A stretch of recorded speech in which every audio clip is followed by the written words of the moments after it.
Good afternoon and good evening. Welcome to the webinar series on mental health literacy.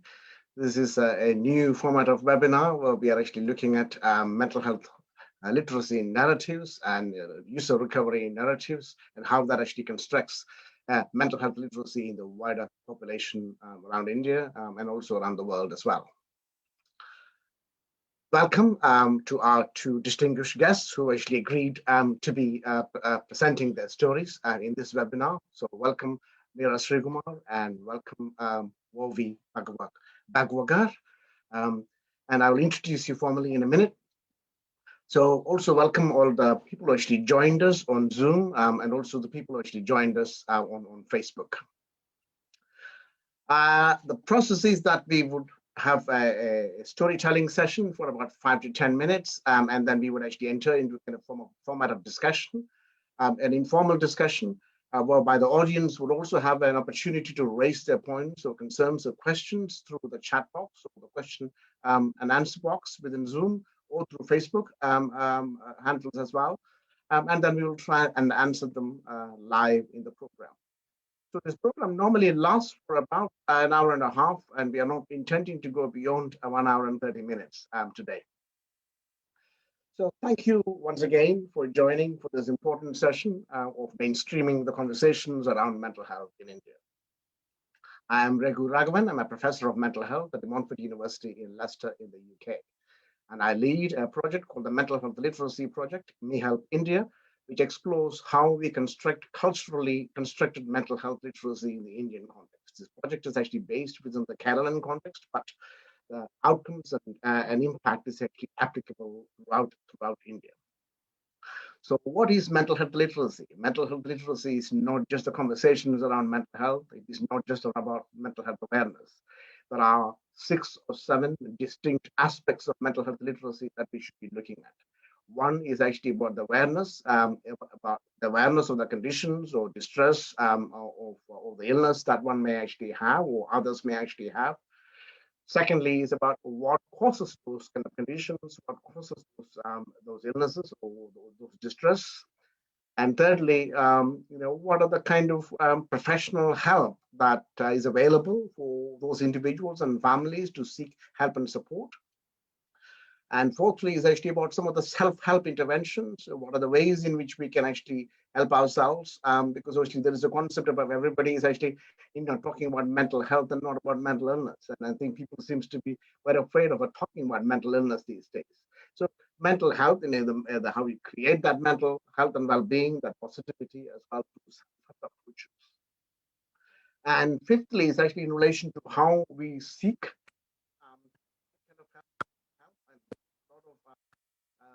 misinformation in different sets of the media as well, and so how we seek the right kind of information about those things.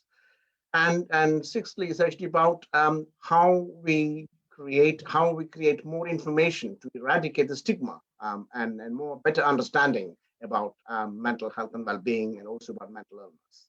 And I would also add a 7th element to it, how culture, spirituality, religion, and other aspects actually plays a role in understanding the mental health literacy concept as well.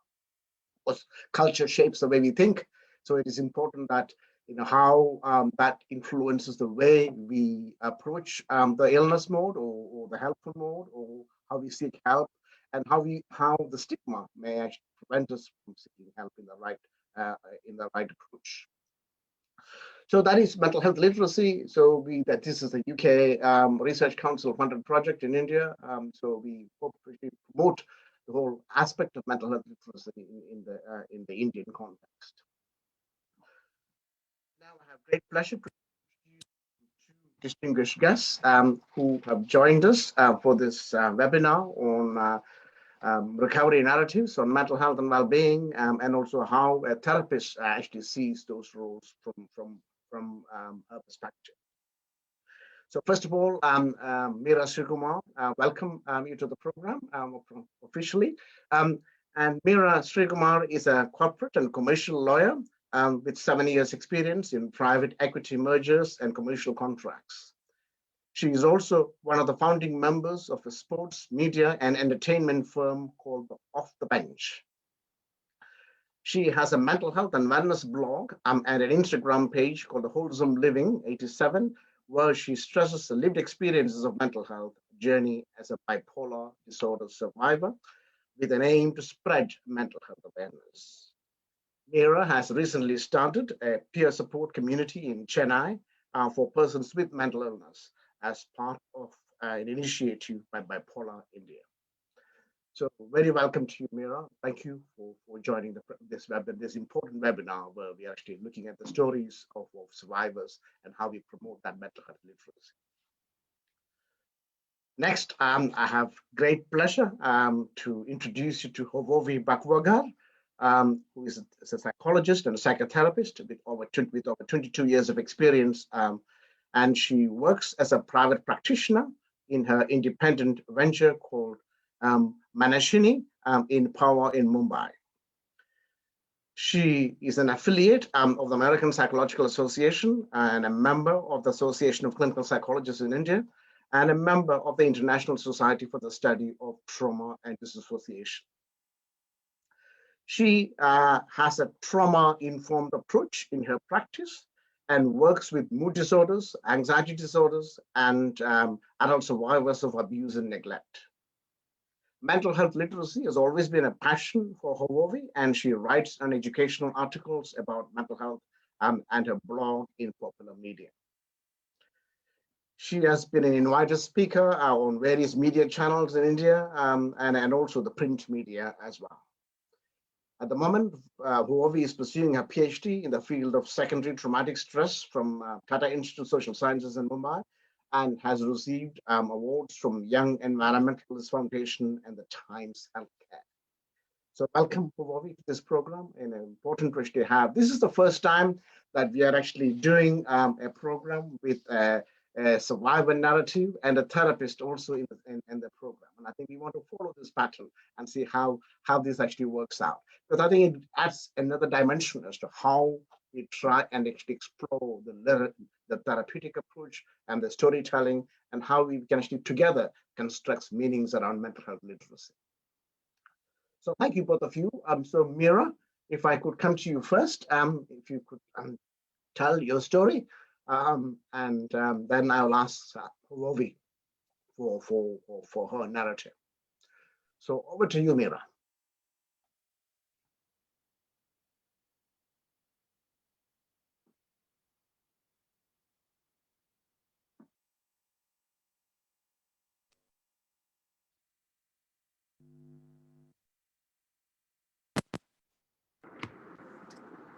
Hello?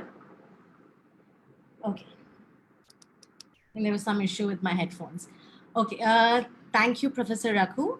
And thank you to MeHeLP India and to my friend Parvati for giving me this opportunity to share my story.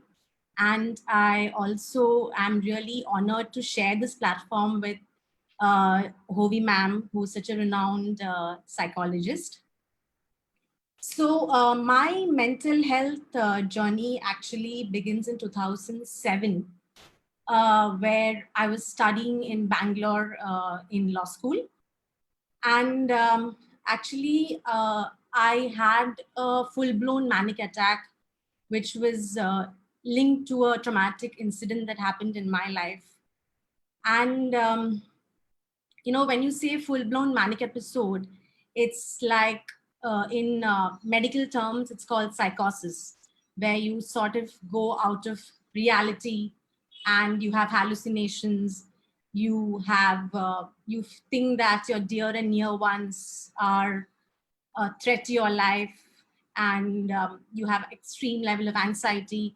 So this whole thing just came out of the bolt, and I was hospitalized in NIMHANS, Bangalore for almost 2 to 3 weeks.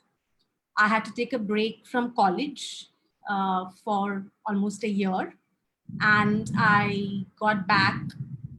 And of course, I was prescribed medicines, and I continued with them for 5 to 6 months, and I started putting on weight. You know, and I started becoming very conscious about it. So then I stopped the medicines abruptly without any sort of consultation with the doctor. And I thought I can just go on, because things were fine. I wouldn't say things were normal, because having a mental health condition does not mean things are not normal. I would say I had no mental health issues. I was stable. So until 2017, like that's 10 years, I had no episodes, no depression, no anxiety. Everything was fine. I graduated in 2012. I joined a law firm, a prestigious law firm in Bombay, got married in 2014. And out of the like blue in 2017, I still remember the date, August 10th, 2017, I got my manic episode again. And the lead up to that was like 3 to 4 days where I didn't sleep well. I was very irritable. I was extremely energetic. Like my mood was all over the place. And, but my husband and I did not know that I had this condition. So we just thought it's okay. Let it be. We'll manage. And then things just like exploded. And that like fateful day, I still remember, like really thanks to my friends who in Bombay, all of them, they know who they are if they're watching this. Like thanks to them that they helped my husband and my father. My father flew down from Cochin to Bombay. They helped me get hospitalized. And hospitalization is not easy when you are in mania. Like you are very, very reluctant. You're resistant. Like I thought my father and my husband are threat to me. So, you resist them. And so it's very difficult. And since you are somebody who's educated, when you go to the hospital, you say they are threat to you. So they don't admit you. So it's not easy. And but I got admitted in Bombay. And even the hospitalization also, there were a lot of trauma. There was a lot of hardships because I was not cooperative. And then that's when I became aware that I have bipolar disorder. So it was a rude shock to me, because somebody who was doing so well in life, career wise, and even in college, an overachiever, ambitious, and suddenly to know that you have a mental health condition, my life just shattered. I don't know if there's a word like more, what can I say, more severe than that. And I was not able to come to terms with it. And I think I finally came to terms with it in 2020 or so. It took me almost 3 years. And and I had to stop working. And that was the biggest shock for me. So after I got my manic episode, I was hospitalized and I was discharged. And then I went into a low. So in bipolar, usually when there's a high, there is a low. So it's a mood disorder with highs and lows. So after the high, I got a low. And that was because of the fact that I could not work. My friends were doing well. Everybody from law school were doing well. And I was in my law firm, I was like up for promotion. And so it just seemed that very unfair to me. Like, why me? Like it always came to me, why me? Why is it that I have to go through this? So I was depressed for almost 1.5 years, I would say, until 2019. And through this journey, like, I don't know how lucky I am to my mother-in-law. Like, I lost my mother when I was 11 years old. So it was my mother-in-law and my husband who were constantly with me through that journey. Like helped me recover through my depression. So 2019, things got better. I became, I would say, more stable. But I had 2 manic episodes again in 2019, back to back, like in a gap of 1 month. And one was because of some personal issue. And the other one was because of the medicines were not correct. So I had to change my medicines. So 2020, actually, my mental health journey turned a corner. Like I started getting the right medicines. I started therapy with the right therapist. I had to change 4 therapists. Like nobody was working out. Finally, I found a good therapist in 2020. And that's, Professor Raghu, when my life really changed. Like if I can sit here and like with confidence talk to you, that's because of that. And that therapy and that therapist who has helped me, he's really done like a huge, a huge contribution to my mental health recovery. Like, I was always constantly thinking that it is a job that defines you. You need to do well in a job. That was always in my mind. I had actually in 2020 moved to Bangalore to join a job. Like but I did not, I again got a panic attack. I got very anxious. I didn't join the job and I quit. And again, that went to another depressive episode because I was not able to work. So throughout, I would say I was sort of molded to believe that it is your job that defines you, your career that defines you. So this therapy helped me to understand that. He actually told me this: your self-esteem is not determined by your productivity. So that is still in my mind. Like, your self-esteem is not about how productive you are, how well you've achieved in your career. So that unwiring slowly happened. And I started realizing that there is more to life than just your job. I started reconnecting with my dance. That's when I started writing. That's when my blog started. So 2020, I then started my blog to share my journey with the world, but I did not realize that I will get such a huge response. Like, not just friends and family, there were strangers who came and said that how it helped them. Like, so I chose different topics. So I chose anxiety, productivity, bipolar disorder, depression. So that's how I've written in my blog. So like, people came and said that it really helped them, and I was really touched. And I have not written in a while. I've not written, but I will get back to it and I'll continue writing. So and now that, and also I was very harsh on myself through this journey. I used to always like think that I'm not good enough. It's this constant comparison. So that again, through therapy, that really helped, like to know that you can cut yourself some slack.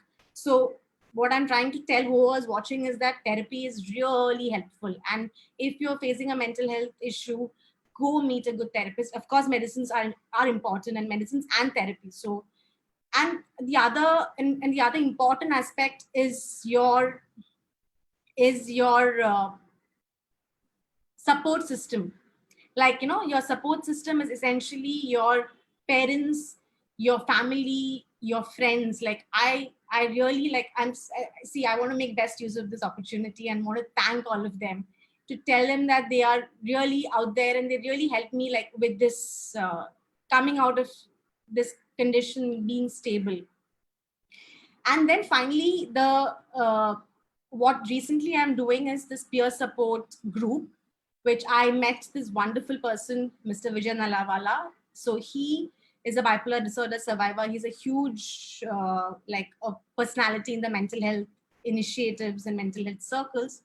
So he has a pan-India peer support group. So I approached Sir and asked him if I can start a group in Chennai. And I like started one, and it's slowly growing. And to be honest, my aim is to normalize mental health illnesses. It's not, to remove that stigma. If I come across and say that I have depression, or if I have schizophrenia, or if I have bipolar disorder, you don't cringe. You just to normalize that, to create that safe space. That's what I'm trying to do through the peer support group.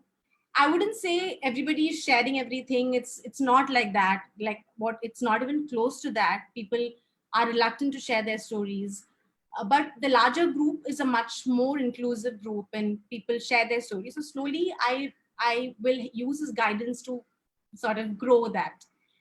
So that's where I am right now. And what can I say? What doesn't kill you makes you stronger. So. Thank you very much, Meera. I think for that wonderful and very courageous way of actually, talking about it. And I think you're very honest, and you've taken us through the condition and how you've actually sought help, and how you've actually overcome that, and how you actually made made connections with other people, and also trying to help others as well who might be in that condition. So I think it's a wonderful story, and I think and I take my hats off to you, and I think we need more people like you to actually change the stigma around mental health and well-being. And I think you're a great example of how we can mainstream the conversations around mental health. So many thanks to those stories. I'll come back to some of those points in a minute. But now, can I come to Huovi Bhagwagar in relation to, she's a psychotherapist.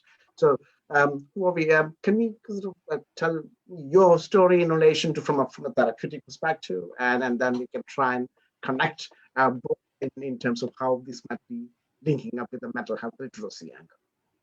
Over to you. Firstly, thank you so much for having me on this platform.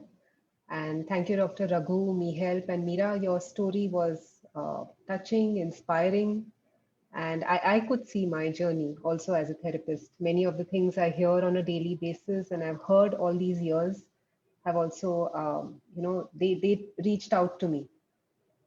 So just my journey has, I wanted to be a therapist, I think, since my grade 10. So that's a really long time, right, to have a dream. But I did my master's in clinical psychology in Mumbai, and I started working as a therapist right after that. So I did a PG diploma and then just started working as a therapist.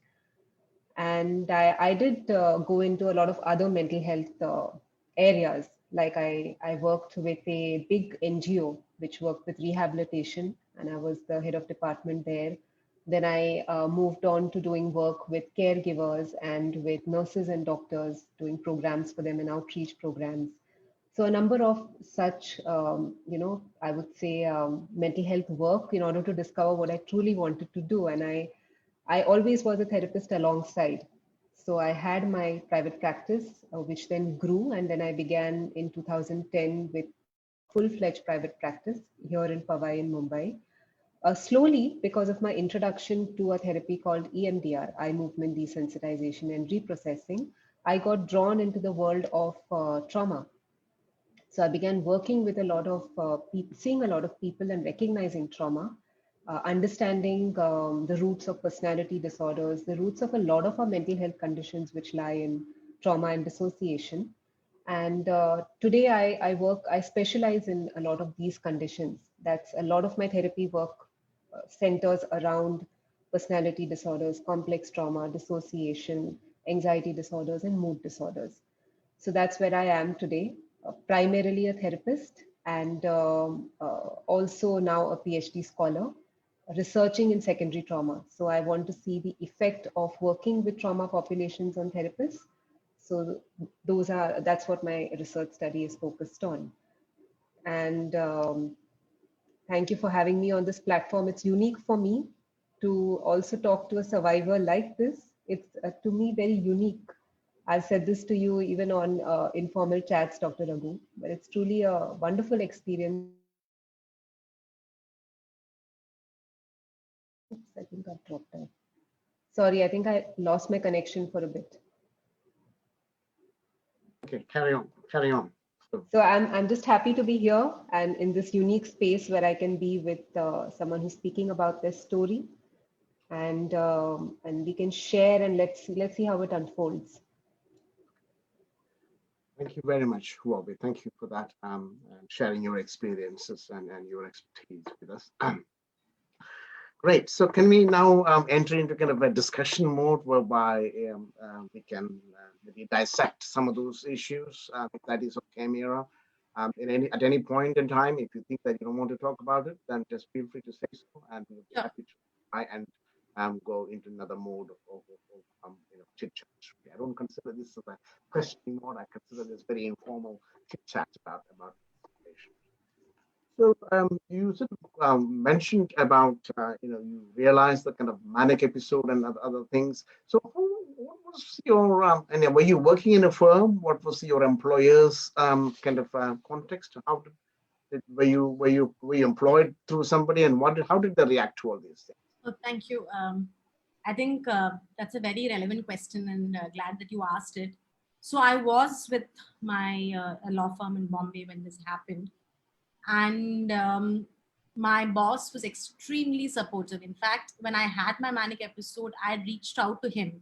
He was one of my safe spaces. Like, you know, that was, so we had a very so the firm had a very, what can I say, open door policy. So I reached out to him, and they were very understanding, and they I had to take a break from work, and even in terms of what can I say, uh, sort of normalizing the conversation, there was no stigma, or there was absolutely full support from the organization.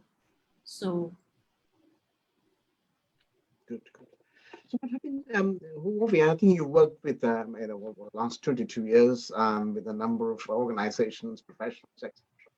Do you think within the Indian context that employers are supportive, or whether there is more that employers can actually do to enable people with conditions to actually continue in their work field? So while we have had the Disabilities Act and we've had now the Mental Health Care Act, I don't know on the ground how much of it is still applicable. So recently, on World Mental Health Day last year, 2020, I was part of this huge, you can say, it organized by the National HRD in Bombay, which has many, in India, which has many chapters, which organized an entire week on mental health awareness. And this was primarily to reach out to corporates to recognize how to increase inclusivity. What are the areas that are, there's a large gap. Mental health care gap is anyway wide in India, but huge in corporates as well. So what are the missing points? And we do understand that with corporates, I guess because it's everything is ROI, right? There is a lot of hesitation right at the entry level when it comes to disclosure. And I have been on many platforms that talk about how people are hesitant to disclose. So I'm happy Meera is talking about this, because it's not like all employers can be painted with the same brush, or will all look at people with mental illness or mental health issues negatively. Of course, there are a few people who are understanding, but they are few and far between. The other side of the coin is that it's not, inclusivity is still not that strong in India, partially because of the education. A lot of people from the hiring teams of companies are not educated about mental health issues. They tend to understand a couple of terms that are thrown around, like maybe depression, but they don't understand other terms. They don't understand that mental health is not always about depressive disorders. It can play out in so many other ways, right? So one of the things that I suggested as part of the national HRD was to have employers, managers in various organizations start learning how to recognize mental health issues. And this is for two reasons, of course, to increase the inclusivity, but also to make sure that they don't, that there are no complaints that they are being fooled by an employee who's misusing their mental health issues in order to get leaves, or in order to get sympathy, or in order to get promotions. These are the kind of things I hear. So I'm in my therapy room, I come across sometimes an employer and sometimes an employee. So both sides, right? And I hear from both what it feels like sometimes to be on the receiving end. And I think overall education and knowledge is important for key people in organizations, as also the ability to recognize some deep end issues like suicidal persons in their organization. These are also required. And it can start with something so simple. Every organization invests so much money on yoga camps and meditation camps, and they can.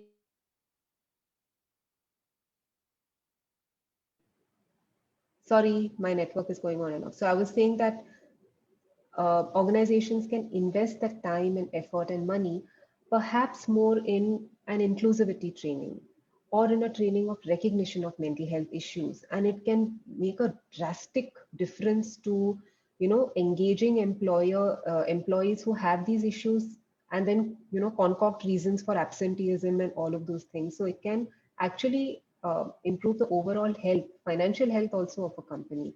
But I feel we have a long way to go there. One is we are still in a fledgling state when it comes to mental health issues in the country. while we have made leaps and bounds of, in terms of our understanding of finances and the growth of the MNC sector, we still have a long way to go when it comes to these grassroots issues. So I'm happy we are having a conversation like this. It helps. I think that's very important, that some of the things that most of the time employers are not aware of the condition. And the thing is that they are more interested in the productivity of whatever business or whatever firm that is actually in, and not necessarily investing in the people. And I'm very glad to hear that your employer was actually very supportive about that. And I think we need to try and increase that, as what we mentioned, in terms of more awareness, more in terms of mental health literacy, because it is not an on, because you can lead a successful life with a condition. And I think the same way as you would actually lead a successful life with diabetes or heart disease or any of those things, you can lead a successful life with a condition of mental illness. And I think it's important to actually realize that. And I think that's where the stigma goes away. And I think you see somebody as a person, somebody has got skills, points. It's very important to actually try to do that. Yes. So it is from that perspective that I think, can you hear me? Yes. It is from that perspective that I think we need to try and actually explore that. I think there's something wrong with audio. Something wrong with the audio? We can hear you, Dr. Raghu.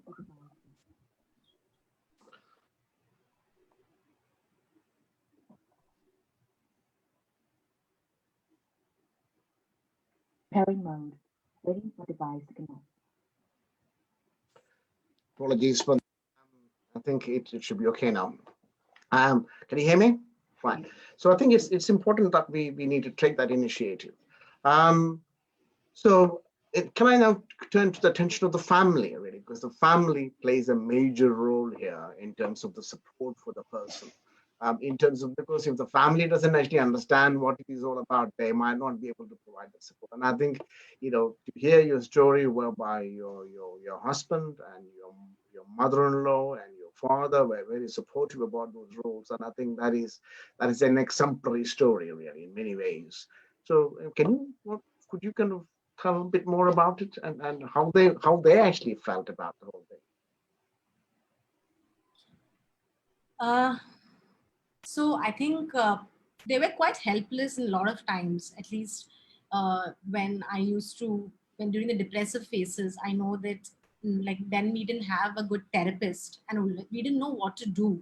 So I know that Amma and my husband were really like lost, and they used to use trial and error methods, because the thing is, I've written about this in my blog. One is feeling better and one is getting better. So what they used to do is make me feel better immediately. Like I used to not even get up and go to brush my teeth or go and take a shower, or just have, in fact, I've had suicidal thoughts. So the thing is, during the its first thing is to just make you feel better. So our food makes me, it's like a pick me up for me. So they used to get me good food. They used to just take me for drives around the locality just to get me fresh air. So to answer your question, they have been helpless. They have been, so I wouldn't say that, but in front of me, they've never showed it. Like now I can sit back and see that they were helpless, but in front of me, they were always confident, strong, so never giving up. And like they never gave up on me as well. That's because the thing is that as I told you, when I go into mania or when I go into depression, I'm a very strong character, so I can be quite difficult. So they've never given up on me. They have always, the thing is things and being forgiving. So what is the most important thing is to forgive. So when you're in mania, you see a lot of things which can be extremely hurtful. So I've said extremely hurtful things to my father, to my husband.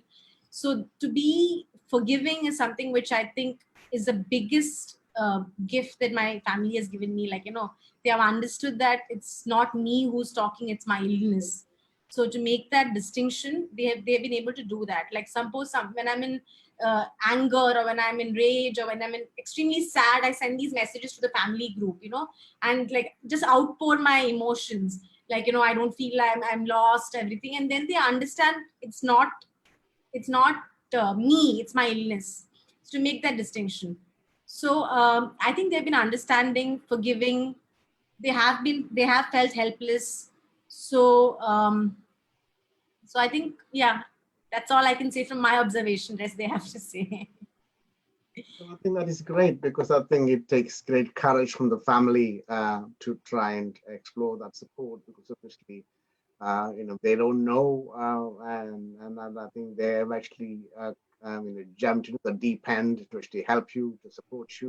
So it is a wonderful story, and I think I take my hats off to them, really, and because I think they are crucial people here. They are crucial people in relation to getting you to that. Getting you the right kind of help and support when you require that, and taking you through that journey, and also holding your hand all the way through. And I think that is extremely important in this kind of context. Not giving up. And I think it's important to try and do that, because I think I don't know in terms of how, because I lost soon after my marriage, I think I lost hearing in one of my ear. And I think that's actually about 6 months into the marriage. So I understand how it is important to have that, when everybody else used to speak to my wife and not to me, because I couldn't hear anything at that time. So obviously it is important to have that bonding with the family and everybody else to actually take that support. It is important. And I think you can reflect on it and try and see how you've actually overcome. That is the greatest mode of therapy, I think, in terms of having that reflection, having that ability to retell that story. It is no Prozac can do that. So I think it's important to try and do that. So Hovi, I think I'm sure you have you have lots of experiences in relation to the family support, and could you comment on it, please? Yes, absolutely. A couple of things that Meera said, educating the family that how the person is behaving is their illness. It's not really about the person, because in a mental health issue, because it's not visible, it's very easy for the family to make this about the person's character.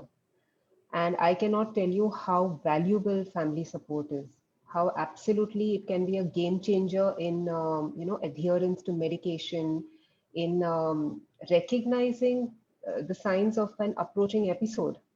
Right? It's very difficult when the person is going through it to also be able to recognize when the episode is going to come up, or what are the or all of the what we call prodromes, signs that an episode can happen. In Meera's case, because she was diagnosed with bipolar, it's during the phases of mania that the person, and Meera can testify to that person finds it most difficult to take medication. And if the family were not around, then most people in a manic or a hypomanic episode go off medication. So family is invaluable. However, there's always a flip side. It's not always that we have a family who's on board immediately. And I'm glad people are listening to this, because families can recognize how important support can be. Change of mindset, primarily a little bit of education, can actually be a game changer. Because when a person is diagnosed with a mental health issue, it's not just that person, it's everybody in their immediate ecosystem that starts having problems, because caregiving is extremely difficult. Stigma is huge. Financial burdens of the illness, hospitalizations are also a lot to manage. So it takes away time, energy, effort, and a lot of this can be prevented with good intervention. So meeting a therapist or talking to the psychiatrist continuously, both the family as well as the person who's going through the problem, recognizing how to manage episodes when they happen, how certain changes in medication tweaked in the right time can make such a huge difference. So just this basic education can make a huge impact on the family. That is why, like Meera said, it's important to have a psychotherapist on board. because many times psychiatrists are not able to give that amount of time and really invest their energy. Not that all psychiatrists do that, but a lot of psychiatrists are pressed for time. So having a psychotherapist sit down, and that's the first thing I do in the first session, is sit with the family and explain the illness, whether it is with charts or diagrams of the brain or just the symptoms that we read together, just explaining what does the illness mean. Explaining, also getting the family to give me a timeline. Yeah, so I make the, if they haven't already done it, then go back and give me a timeline of how many episodes have happened. When is the first time you observed this person going through this? What were the stress points? See, all of this helps people to kind of move that, like I said, that make that distinction between this is an illness rather than this is the person. So they start recognizing episodes, symptoms, and differentiate that from the character of the person. It's hugely beneficial to the person going through it as well as the family.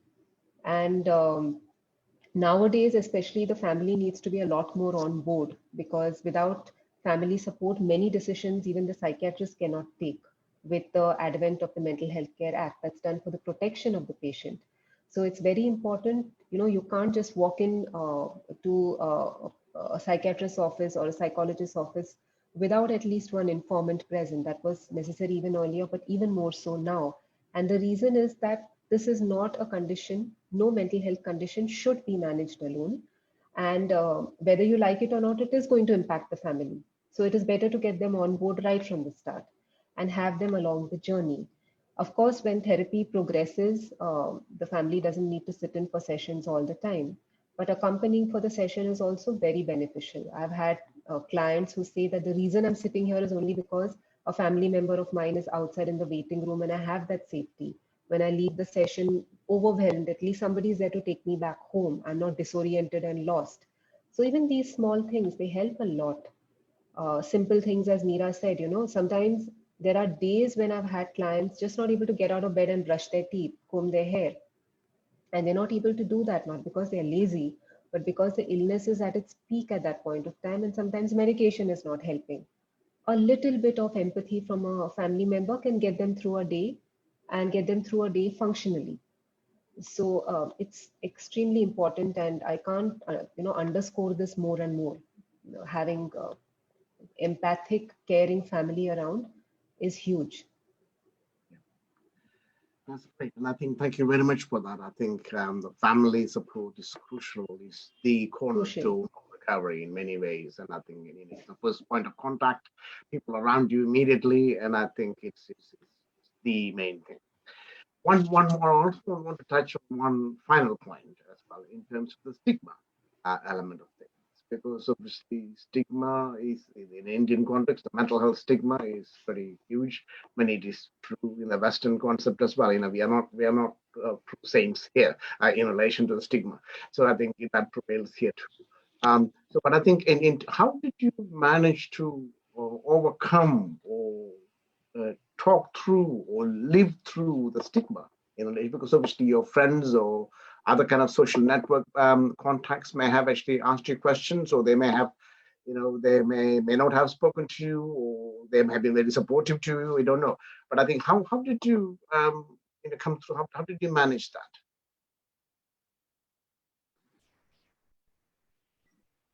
So I think the first stigma was from myself. So like me accepting that I have the condition and it's okay to have the condition was my biggest challenge. So I don't know whether the word stigma is correct, or this judging yourself that, you know, okay, why do you have it? You know, you are a lesser person because you have it. So this first stigma was from myself. So that took a while to sort of just sort of come to terms with. But from the society, I would say that like my family and friends both were very supportive, but to talk about it openly was not something which was very comfortable, to be honest. Like, for instance, there are some groups where I feel safe to talk, sort of safely express myself, but in others I know that they will feel uncomfortable if I say that, okay, I have had what can I say, I'm feeling anxious, or I'm feeling I'm having a condition. So it's not that they don't care for you or they don't like you. It's just that they're not comfortable discussing it openly. That's sort of a safe space. So, but I have distant family. There have been instances where it's not openly spoken about. You know, why is she not working? Yeah, she's not working because she's just having some issues. But what is her issue? Nobody talks about that. Nobody wants to, like, what is bipolar, like, or why is she having? So, but it when I came out and wrote, for instance, my blog, there were people who had come and told me, why you saying talking about this, please don't share it on Facebook. There will be repercussions, don't do this. But I did not like, but I think the biggest support is my husband, like, and my friends also, who were very, like, the thing is, I think if you feel stigma from your family, then you will sort of not take the next step. So I would say that I did face stigma, not from my close circle, but from a distant family and friends. And to be honest, I sort of ignored the fact that they were doing this because I wanted to go ahead and tell my story and make a difference. And, so it's been a mixed kind of reaction.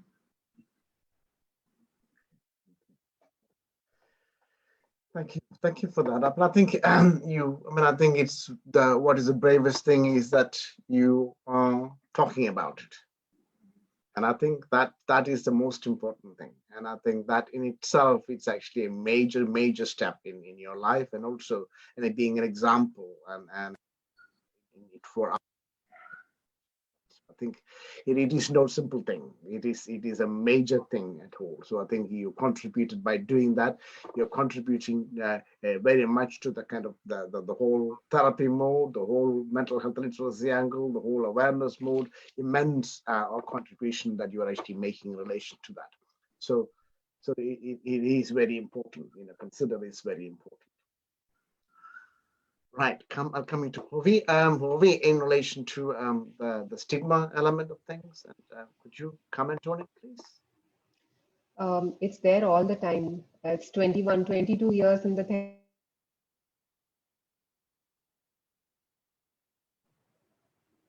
Sorry, I don't know. Whenever I'm speaking, my net seems to be having a problem.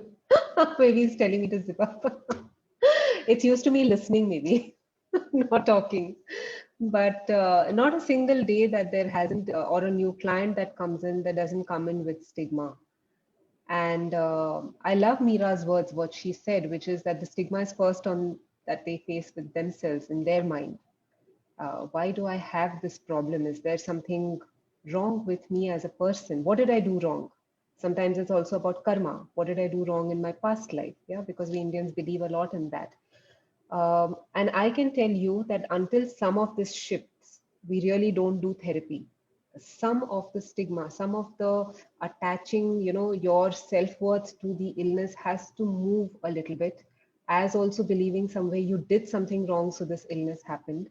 That has to shift and loosen up for the person in order to do a little better and start taking responsibility for their treatment.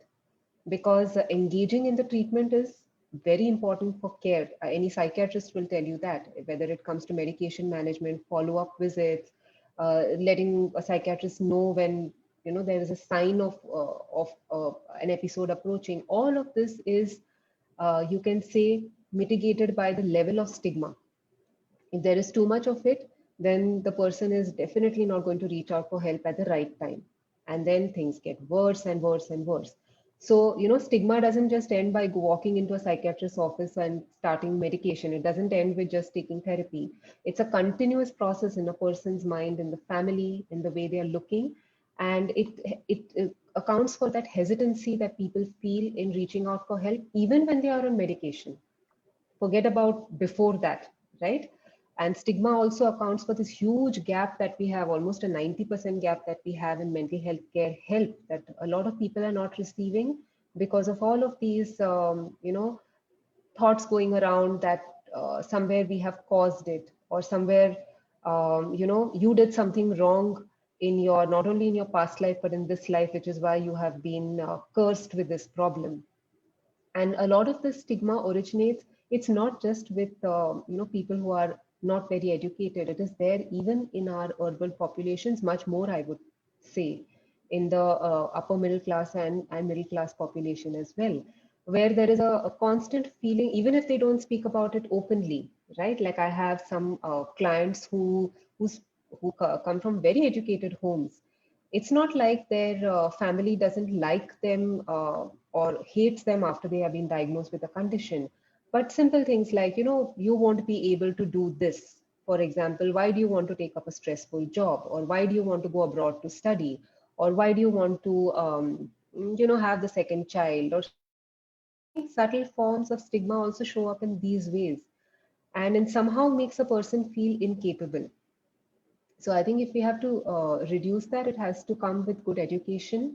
It has to come with understanding mental health, that it has nothing to do with the person's capability or incapability. Correct? Just like diabetes and low blood sugar are going to make the person dysfunctional for a day, but nobody will even bat an eyelid if the person says, oh, they had a hypoglycemic episode, so they weren't feeling like concentrating at work. Nobody will even bat an eyelid if someone says that. But if someone says, I had a mental health day, I was feeling,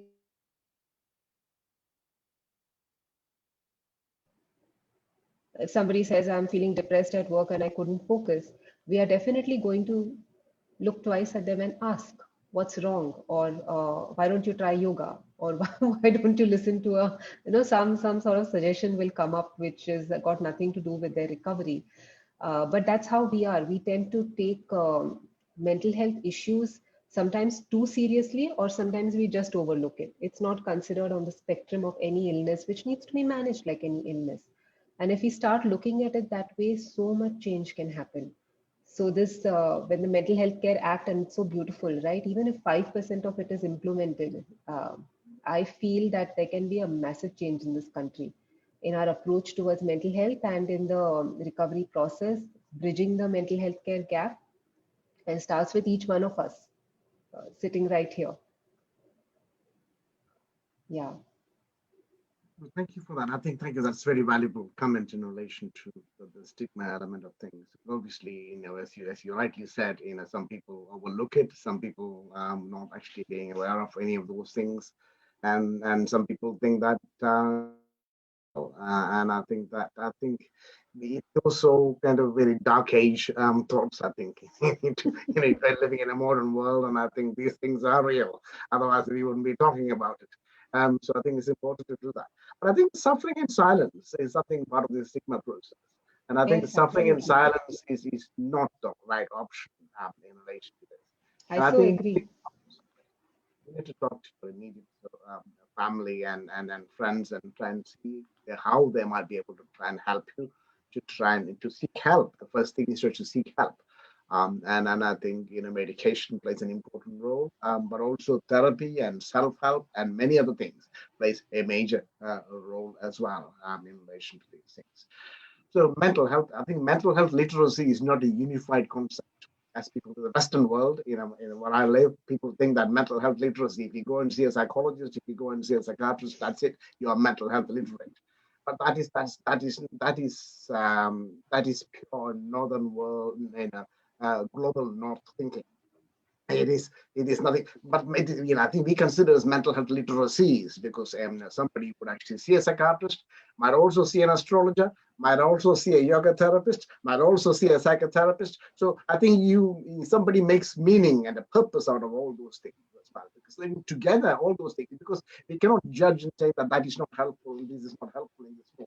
It is a person's perspective here. If that person finds a meaning and a purpose in all those things, then I think it is up to them to actually try and do that. Because I think it is actually trying to see in that space how they actually look at how they actually see a purpose in it, and how they find meaning for that, for their own life and well-being as well. So now I think we'll take some questions from the audience. We have a few. And the first one, obviously, is I don't want to talk about that on the webinar here. Please send your contact details, Meera. I think you might be able to do that later. My friend is having a difficulty in a lawyer, and she's not aware of her mental status. So I think it is something that if who is actually this Department of Psychology person contact us, we'll be happy to get you in touch with Meera. And I don't want to do that on the web at the moment. Okay. And from also, is there an online support group? The second question is actually, do we have an online support group? I presume this is actually for the bipolar. The bipolar India has got an online support group. Yeah, online, it's actually telephone support group. Yeah, so I can just speak about it. So it's basically right now it's a Telegram group. So now because of the pandemic, it's a Telegram group where we have not just people with mental health condition, but there are people who are caregivers, and even we have mental health professionals. Ma'am is also a part of the group. So we have like we have something online. It's on Telegram. And also there are online Zoom meets also which happen where the people having mental health issues discuss about their any queries or concerns or just share their stories. And now we also have one in Chennai as well, which is now on a virtual basis. Once the pandemic settles, we'll have more physical groups. Now, the next question is actually in relation to Wovi. I think, can parental conflict be called a trauma? Is not coming up to parental and teacher expectation, is that a trauma? Can it have a lasting anxiety feeling? Super question. I would say the question of the millennium is what is trauma and what is not trauma? Because there's so much debate on it, right? It's so apart from I think dissociative disorder or dissociative identity disorder, the one clinical category that has undergone so much debate is post-traumatic stress disorder. So now we have a diagnostic and statistical manual, which a lot of people may have heard about, called the DSM, and an international classification of diseases called the ICD. And now finally there is a separate section in these manuals on trauma and stress-related disorders or stress-related conditions, because the recognition of trauma-related disorders is far, far more. Now, do we classify trauma as big trauma and small trauma? Like if a person has gone through an earthquake, is that considered a trauma? Or as this person has asked, if someone has gone through neglect or bullying in school or parental conflicts, is that trauma? The trick here is what is the impact? Correct? What impact do you carry with you across the years? That will answer the question of how traumatic it has been, because it's a subjective experience. At some point of time, we would think of trauma as being a big trauma and a small trauma, as I said, but we no longer see that. We instead look at a wide range of experiences that can be described as trauma. So we have something called the adverse childhood experiences, which is a longitudinal study that was conducted called the ACEs, which actually studied people with physical conditions, diabetes, heart problems, blood pressure, and then checked their childhood histories and found that there are a number of adverse childhood experiences reported by a large number of people. 17,000 people were part of that study. What are these adverse childhood experiences? It could be parental conflict, it could be neglect, it could be incarceration of a parent, it could be alcoholism in the family. So we now have enough evidence to support that a large number of can be considered as impacting the adult when they grow up, and it can be called trauma as well. So to the person who's asking this question, I think it would be important for you to maybe read the ACEs study, because that's been a game changer in the field of understanding mental health and mental health trauma especially. So that's something that you can consider. But more importantly is for the person to ask themselves, what impact is this having on me in my life today? If it's having an impact, then take help for it.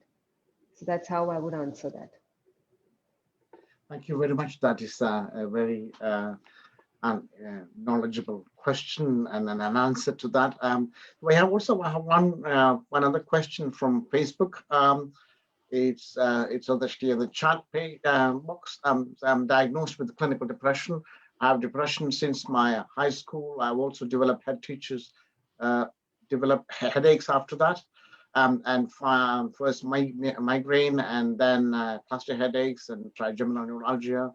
And the Suna syndrome. I want to know if there is a connection between chronic pain, like severe headaches, and depression.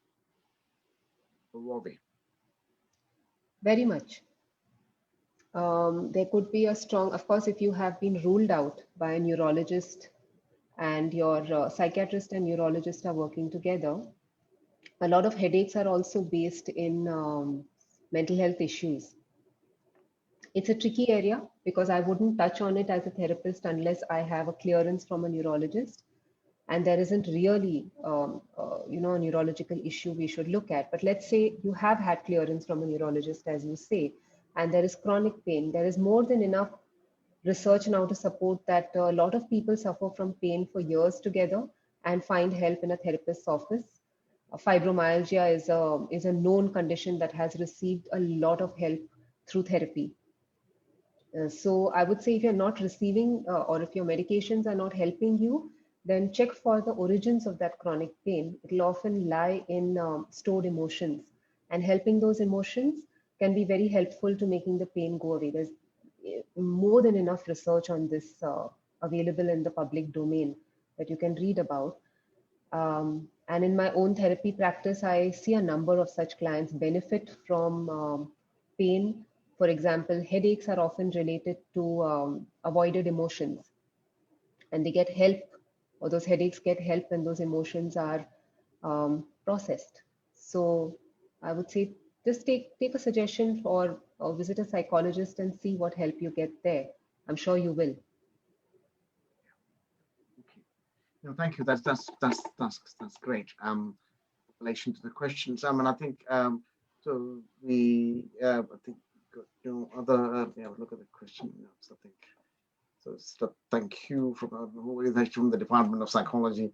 So thank you to Meera, and I think they've actually asked for your chat, your what do you call it, your blog, and I think you've provided that anyway for people. So yeah, that's good. So how do we, in terms of just bringing back to this mental health literacy kind of context, really. So how can we together, kind of tell you the question, there is no right or wrong answer here. How do we try and promote this mental health literacy in the Indian context? I'll go to Hovi first on this. I think with what we're doing right now. I know that. What can be a better way, I would say, than right having... now, yes. But more, but I think we need more. I think mainstreaming the conversation, mainstreaming the mental health conversation is part of that process. Absolutely. Dimensions, do you think that we can actually explore? I think in India especially, it's important to, I would say, not only to use public figures who may help in creating awareness, but also create awareness about the nuances of mental health conditions. One of the dangers I see is that everything gets labeled depression these days. And that's because suddenly depression was in the news some time ago. Then, another celebrity comes in the news, and then everything becomes about suicide. We have to be careful about the dialogue and conversations around mental health, especially which is promoted by the media, because countries like India are very strongly influenced by popular media, strongly influenced by cricketers and Bollywood. And so, engaging these groups in mental health literacy would be important, but doing it in a responsible way. And I personally, from what I can hear in my own, with my own client base, is that a lot of the information they're getting about mental health is, no client is going to go and read research studies, right? They're getting it through what they're seeing on movies, in TV serials, what they are seeing on news channels talked about when there are, mental health conversations there. I would say 80 to 90% of data is coming from these areas. Now, how can these be leveraged? That's what we need to see. They can be leveraged absolutely beautifully if the right kind of panelists are put on TV, psychiatrists are taken in, psychologists are taken in, and called on as experts to comment about very important social issues. So having more conversations in that area, responsibly portraying, mental health. Just now, we know there was so much conversation about the psychologist on Family Man. Yeah, all of Twitter, all of LinkedIn, everywhere we were reading, and the people were just blasting about it here and there. And when I saw it, I didn't get a chance to see it. I just saw this a few days ago. I was appalled, what I was seeing unfold in front of me, and my family was laughing at the way I was reacting to the portrayal of the therapist. But it was, I mean, that's not what happens in therapy, right? A therapist doesn't tell you go and buy this audio CD and we're giving it to you at a discounted rate, or telling you don't have an affair or have an affair. I mean, we need to portray therapy responsibly, and we don't. So that's again a big, it may not be in the Western world, but in India for sure, I can tell you, and a lot of Asian countries, absorption of material comes from these domains. So why can't that absorption be done in a better way? And so if we are promoting the right kind of messages through the right kind of mediums, it will make a big difference. It also is important that we leverage our youth, because of the exposure that has been happening in schools and colleges these days is far, far more than what was happening 10 years ago. The youth, or say you talk to a 16 or a 17-year-old, they are talking about mental health very openly, and they are okay talking about their mental health. The problem comes in the older generation accepting it and wanting to send them for therapy and all these things. So having our youth work on many platforms that can promote it, having information disseminated by the youth to the youth via youth festivals in colleges, in schools, can be another very big way to get across a message. So these are some ideas I have. And webinars are important, but I do feel that we are only reaching a very small layer of the population with that. A larger group usually gets missed out there. So if we are wanting widespread efforts, it has to be done by also educating frontliners. Just like I was talking about managers in organizations, it's important to educate frontliners about mental health and how to catch those issues, because they are the people that the patient comes and talks to about a problem way before they will even think about going to a psychiatrist. So physicians, doctors, nurses, yeah, technicians, front desk staff in hospitals, they are the ones who actually can identify these issues far better. So literacy among them is also so very important. And I can go on and on, but I want to hear your ideas, Dr. Raghu, also. It's very important. I think obviously there's a major role, I think, in the media, as you rightly said. Media, both print, visual and social media, have got a major responsibility in actually providing the right kind of information. And I think the negativity that actually prevails in relation to it, or the partial or kind of cynical way of actually looking at mental illness and mental and positivity and positive psychology and well-being, and all those things, I think that the negativity has to stop. And mental health professionals who are also becoming the new cartoons, on TV, and that shouldn't be the case. Yeah, it needs to be portrayed right. That's right. I think it's the same way. I think you wouldn't actually look at another heart surgeon or a cancer therapist or anybody in the same way. So I think that has to stop. I'm sorry to say this. That has to stop. Absolutely, I agree. Provide the right information, please. Right, Meera, can I just also touch on that? Then I'll take a couple more questions. Is there anything that you want to contribute in relation to that particular angle that we had a discussion about? Sure. I think personally, what I would say is that what I've heard from the peer support community is a safe space to share your story, like as ma'am was saying, right? Like when you feel low, or when you feel that you're having a raging thought, you will only ask, you need that friend, or you need that you need your spouse, or you need that. So that a safe space to sort of connect with, to seek help, that's the most important thing. So I think that is the most important, and to do that, I think that's the first step of literacy, to make that safe space. And so that like, because I don't think there are varying degrees of mental health issues, right? Like for instance, bipolar disorder, schizophrenia, anxiety disorders. So some issues can be maybe handled with just therapy. Some has to have therapy and medications. And so if you have for some days, maybe a good friend can help you, like just talking to a good friend. Like there are times where I've had, like extremely anxious thoughts, and like just talking to a friend has helped. So to remove that stigma, I think, is to create that safe space to share your story. So yeah, but I don't have that much experience as both of you in the mental health space to give more inputs. But I think from my end, what I felt is that that safe space is what is, yeah. Yeah, that's true. I think we need to actually have this, we have things here that mental health supportive employers as a slogan, and many of those things might actually help the organizations to be understanding those things. If they have to put a logo on it, then I think they need to understand some of those things. So actually talking about it, something in the public and making other people understand those things. A couple more questions. There is an anonymous person. How can we help someone that is taking therapy? Ravi, can I come to you on that? Again, I'm amazed that people are asking questions like this. It always fills my heart to hear that people think so deeply about wanting to help others.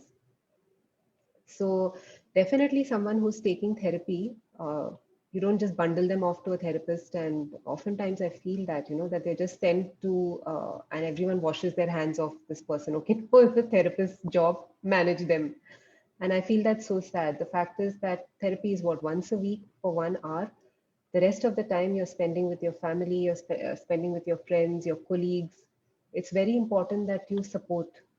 And that support, if you asked anybody who's going through a mental health issue, what support do you need? They'll often tell you two things. Sometimes when I'm not functional, I just need someone to, give me simple instructions like what should I eat, or what is the time of the day? Can I get up from the bed? Is it time now to get up and go and eat my food? So very basic stuff like that. The second thing that people will always say they need is they need someone to listen, just to be there, not to give solutions. Just like Meera was saying, a safe space, just to hold space. Uh, because if your family, your friends, and your immediate ecosystem provides that for you, your therapy space can be used for many important other areas of discussion. Because it's therapy time is important. It's not always just a sounding board. Though part of therapy is being a sounding board, it's also about working on deeper issues, changing thought patterns. And so if we work together as a team, a lot of the support that the person needs comes from their family. Therapy helps to start making changes in their way of thinking, working on their childhood trauma, starting to work on becoming functional. That whole teamwork can help the person get functional faster. I do know that if a person is completely dependent on me as a therapist and their ecosystem is not available for them, I know therapy is going to be not only uphill, but it will be long. The process is going to take much longer. So I try very hard to enlist help from supportive others. And the support can be as simple as the person is having a breakdown. On the phone, also just sit with them. You don't have to do anything. You don't need to feel awkward. Nothing. Just listen. That's it. Right? And that can be very, very helpful and soothing when a person is going through intense crisis of emotions. So it's about being rather than doing. So that's the support that you can offer. Other things are coming to therapy sessions, as I've mentioned. Sometimes just accompanying a person coming to therapy, sitting with them in the waiting room, driving them back, or accompanying them back on public transport can be very, very helpful. And there are lots and lots of things that you can do. Thank you for that. That's very excellent answer to that. And I think in terms of social support by your friends and everybody else is actually very important there, and also being very empathetic towards that their state and understanding it exactly the same way as the other person actually feels. And in any way that you can actually help, in what matters, social, other kind of help in terms of a person is actually living alone, then I think there are a lot of things that you might provide, and I think so the person is not actually feeling lonely and isolated, and all those things are actually very important context here. We also have another point from Sreekumar. It says the role of the therapist is far more critical than that of a psychiatrist. But still some acclaimed therapists want appointments to be fixed before the patient can meet them. And I can come on. I'm not commenting on that. But I think in terms of some of the first thing is obviously the role of therapist is actually very important. It's very critical. But I think the role of the psychiatrist is also very, very important in the equation in terms of trying to see what situation the context is, and having a diagnosis of those things would actually help.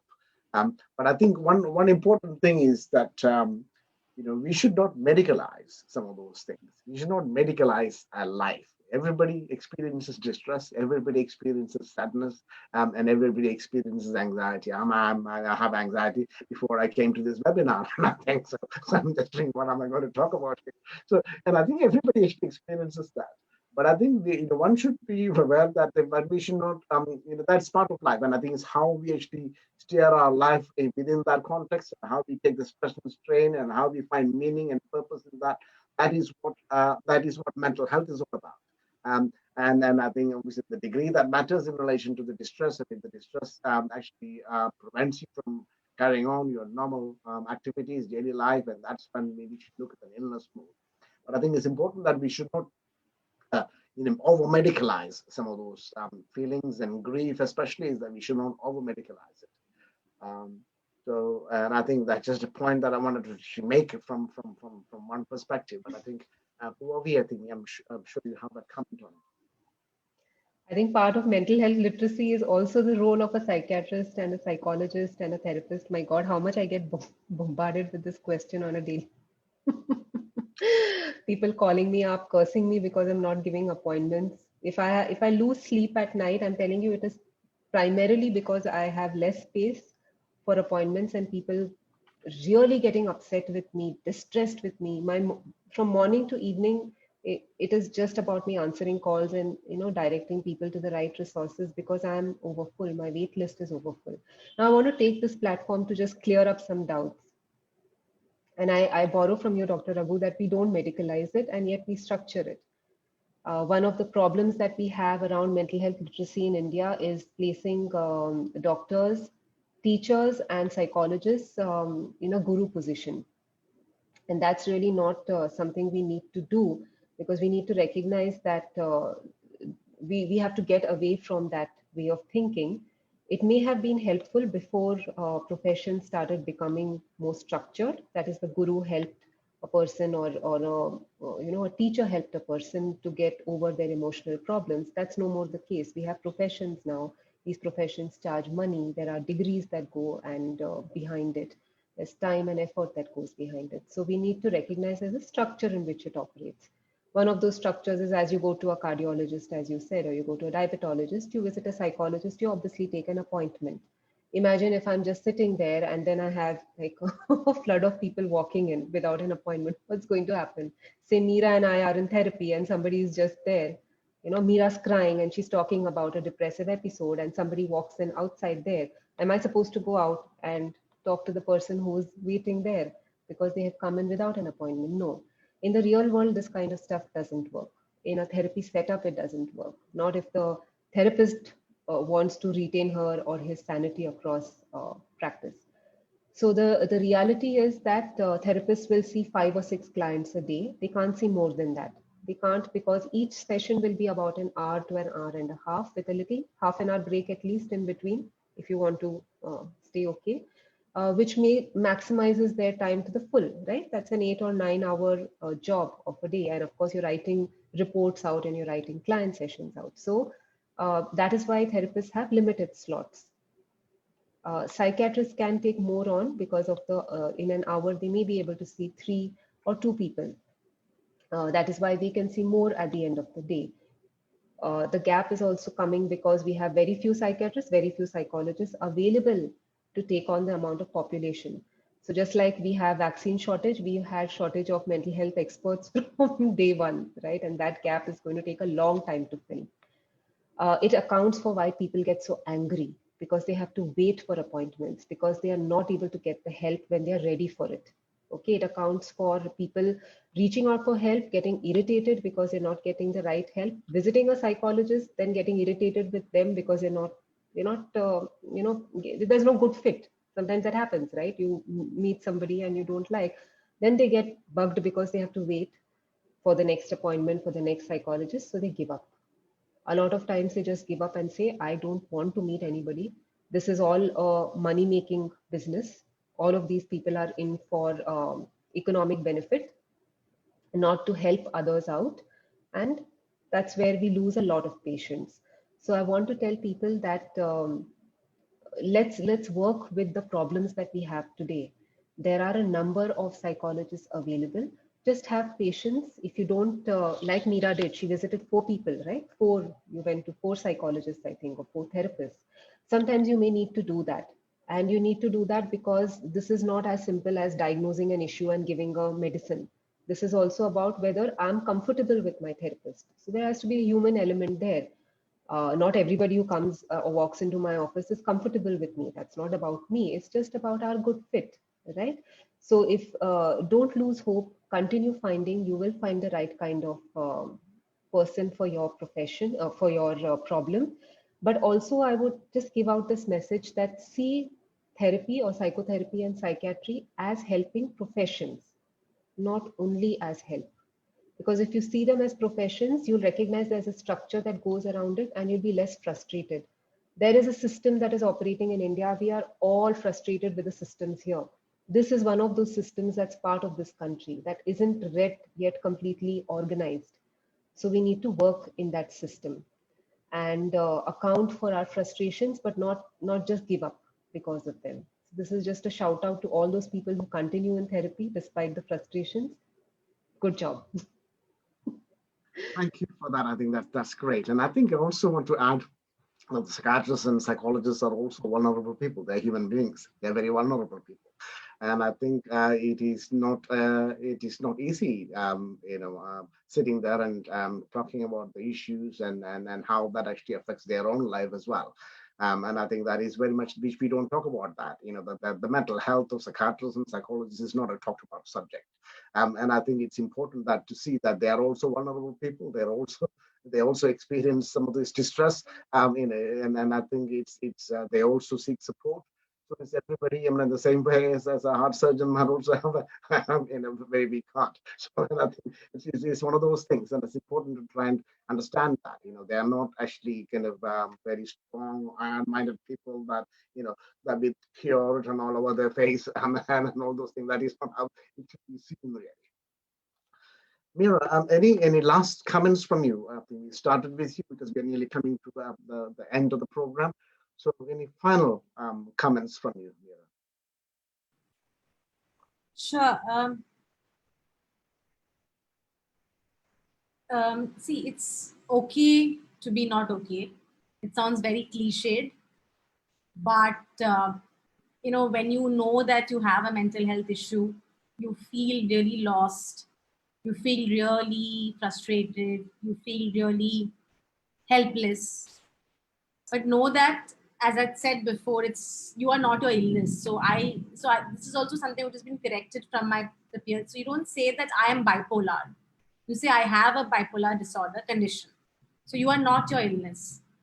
So if you are diagnosed with a condition, know that you're not in this alone and you're not defined by your illness. Yeah, that's absolutely. I think it's important that we shouldn't label people. And I think that is very important because actually you're a person first. You're a person, you're a human being, you're a person first, and then you might actually have a condition, same as diabetes or other things. A final word from you, Hovovi?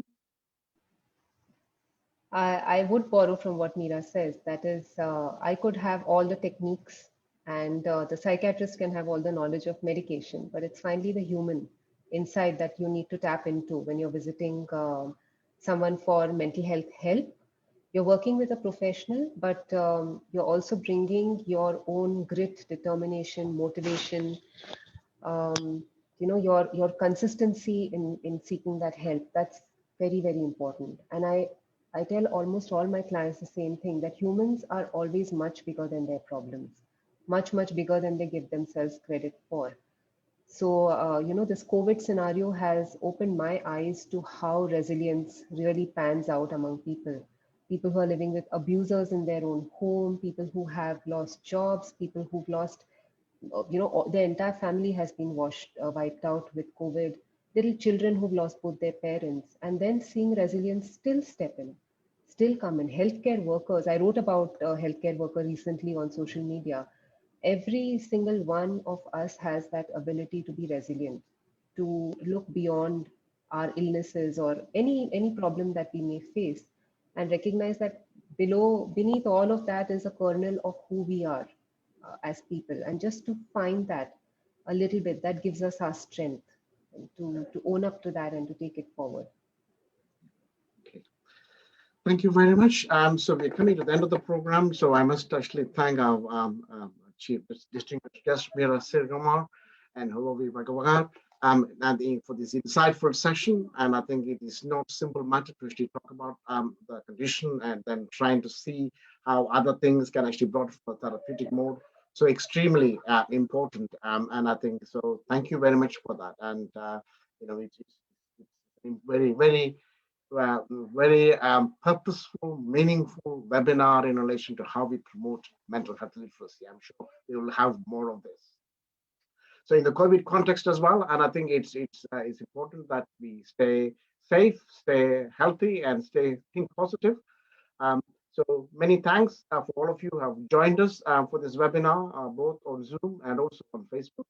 And we hope support us through our social media handles and also support MeHeLP India project. So hopefully see you soon on the next webinar in about 10 to 14 days time. Many thanks and stay safe, stay healthy, stay well. Bye-bye.